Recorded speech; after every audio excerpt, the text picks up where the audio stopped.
of cutting. This is for stainless steel. This for mild steel, stainless steel, and aluminum comparison. So this would be the difference, because for stainless steel we will be using the nitrogen. For this we will be using the oxygen, and this is aluminum cutting, which is lower than both. Even though the aluminum is very soft, it is not as hard as steel, but again the laser can cut it more slowly than the steel. The reason is the aluminum will absorb the energy. It will not allow that point to get heated up, so the laser can blow it up. Because of the property of material, the cutting is slower compared to the tougher material. Welding will skip because it's only about cutting. If you want some welding questions during lunchtime, I can answer your welding. These are some of the applications for metal cutting. You can cut die boards, airbag fabrics. You can have some processing on tableware, spoon, knife, cutting. These are the metals, acrylic, steel, some kind of aggressive disc or something. These again are the metal. It can weld tube. It can do the welding on profiles. These are seam welding. It can do so all those kind of special systems are available. So this is how the machine will look. This is the laser source as we have discussed. Here the thing is traveled from here to here. So this is the head. So the laser will come from here to here, and this is the workpiece line here. So it will move on it and it will do the cutting or welding.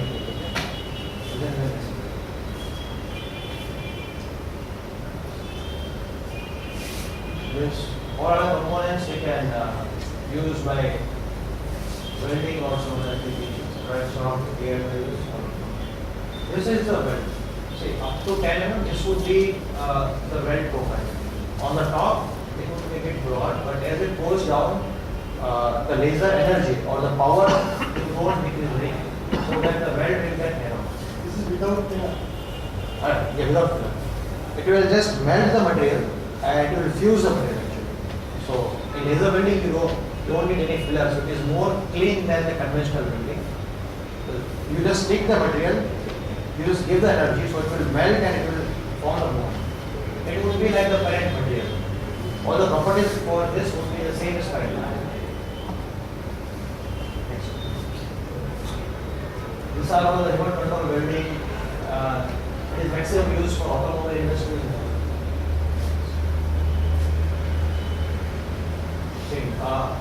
This is 14 mm deep penetration welding. You can see this is welded cross.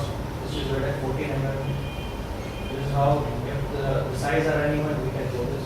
This is with filler. You can also use some filler inside the welding. You just fill up the filler and then pass the laser.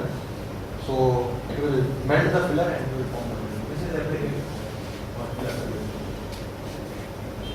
After steps to discuss later.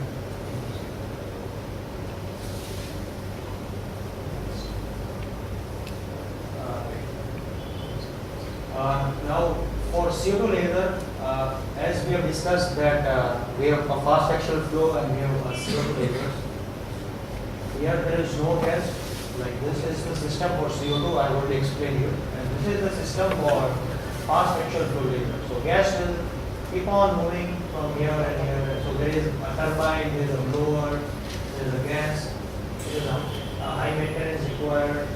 And the parts will be expensive because of turbines and blower, bearing and everything. And here the mean polarity is only around 0.5.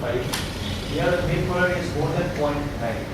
So with the same energy, by using the same power, we can cut much faster by using that slab technology instead of that fast axial flow technology. What is diffusion cooling?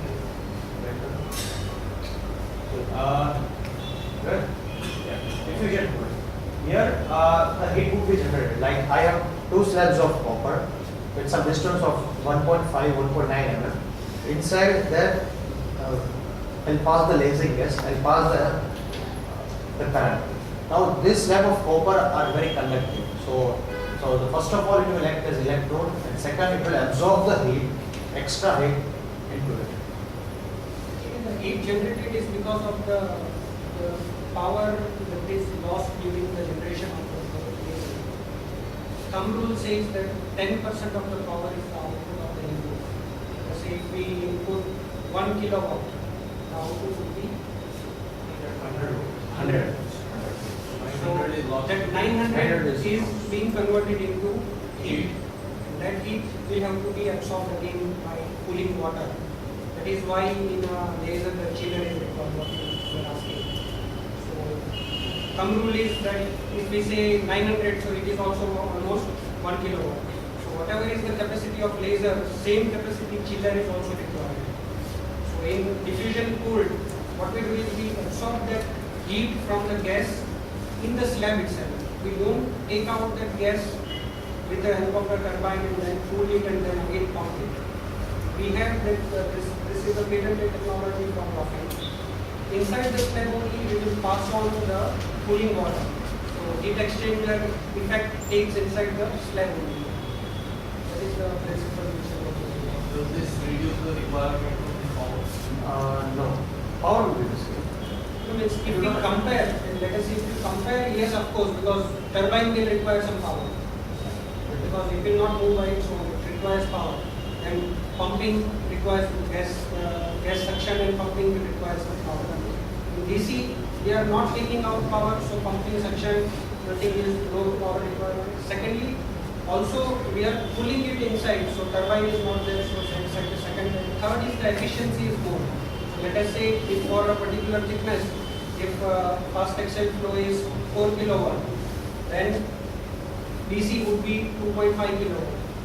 So 1.5 kilowatt on power generation, if power input is saved, then 1.5 kilowatt of cooling is also saved. So 1.5 means 15 kilowatt input, 15 kilowatt of cooling. So total 30 kilowatt is saved when we just compare the same thickness with the 2.5 kilowatt slab and a 4 kilowatt of fast axial. So here is the slab. When you say 2.5 kilowatt of laser, does it mean the output of laser or the Yeah, input? output. Normally, when we break it down, it is always in output. It is an output. Thumb rule is that whatever is the output, 10 times the input. So for this 2.5 you need 25 kilowatt power and 25 kilowatt chiller. So total is 50 kilowatt. So this slabs internal channels where it can carry the cold water, so it will absorb the heat from the process and from the heat wasted from it. Laser is only 10% of efficiency. And here as if I explained that we have all these things. This is diffusion cooled because we have slab. There we will extract the gas, we will pump the gas, we will cool that gas. So we have more mechanical components, so more power. This we have already seen on the previous slide. There is no turbines or blowers. The beam quality is very high, and the consumable cost is very less because there is no contamination of resonator because there is no external gas used, and power savings are there. And for the cost of investment is low because it is an old technology. Here the cost will be a bit higher than that, but again we will save a lot of power, and there is very good efficiency. On the next slide we will see why you should go for this, how it can compete on the cost. If you will see this is a fast axial flow laser of 4 kilowatt power. So the input power would be 40 kilowatt and the cooling power is 40 kilowatt. So total it would be 80 kilowatt power for this blue line. For CO2 slab technology it is 2.5 kilowatt. So the input thing is 25 and the cooling is 25. So here it would be 80, here it would be 50. So first you will save 30 kilowatt power per hour from the first hour of your use. And you can see that the cutting speed are almost same. With this slab technology, only by using 2.5 kilowatt power, you can cut all these materials. This is a mild steel up to exactly same, and with the fast axial flow by turbines and everything, you can go up to this speed. So for every hour of your application, you will save 30 kilowatt power. How it will save? Because it's a lean quality factor, that A value what we have discussed. Here in this CO2 it is 0.9, here is 0.5. So that beam is very good, so it will compensate this cutting. This is the cutting of aluminium. This is how 4 kilowatt laser will behave if it is a fast axial flow, and if it is a CO2 slab laser, this is how it will behave. Again, the beam quality compensates power. Now, what are the benefits for DC series? It is easy to integrate, easy to maintain, as that there is no maintenance inside it for a long time. And it is a very compact design, so floor space and everything is a benefit. It can go up to 8 kilovolt, a very excellent mode, a very sharp tool, a very high beam quality, more than 0.9. Which gives a high cutting speed and a narrow welding seams. More deep welding and more narrow. No external gas supply. It has an inbuilt premix gas bottle, like which can last 1.5 years as per the PV. So save cost on installation side, because you don't need one gas maintenance thing apart from your laser. Very low optical losses and only reflective optics, so beam quality again is very high. Gas consumption is very low because everything is inbuilt. We don't need more gas for it, so it will save cost of operation. So per hour cost for the DC slab laser will be less compared to a fast axial flow laser, so that it can compete the price. More efficient and less per hour cost. Again, it will save 30 kilowatt power, like compared to 4 kilowatt laser.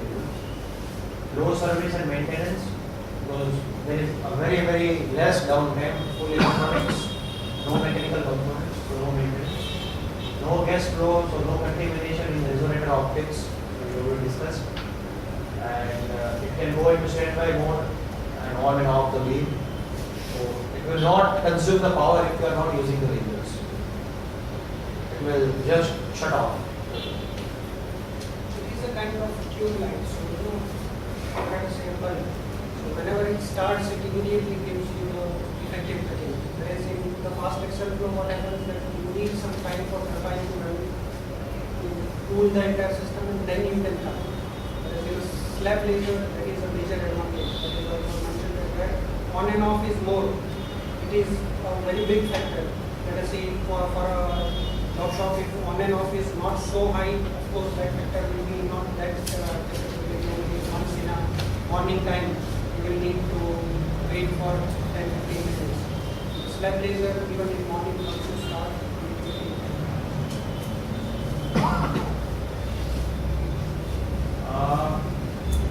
so the next facility it has is if you have two cutting head on a same machine, you can use this instrument for EV external beam splitter. You will split one beam into two equal beams of same power and so these are some of the options you can use it with it. We have already discussed this that the purge air plays a very important role in the laser cutting process. So we again need to have some considerations on the purge air, its input pressure or how it is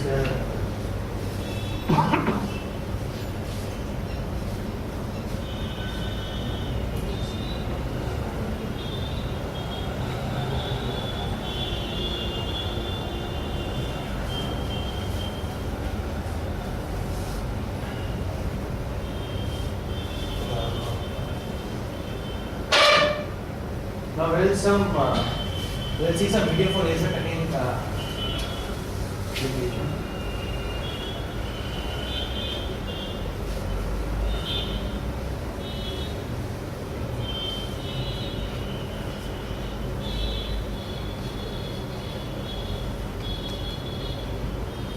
Waterjet is very fast.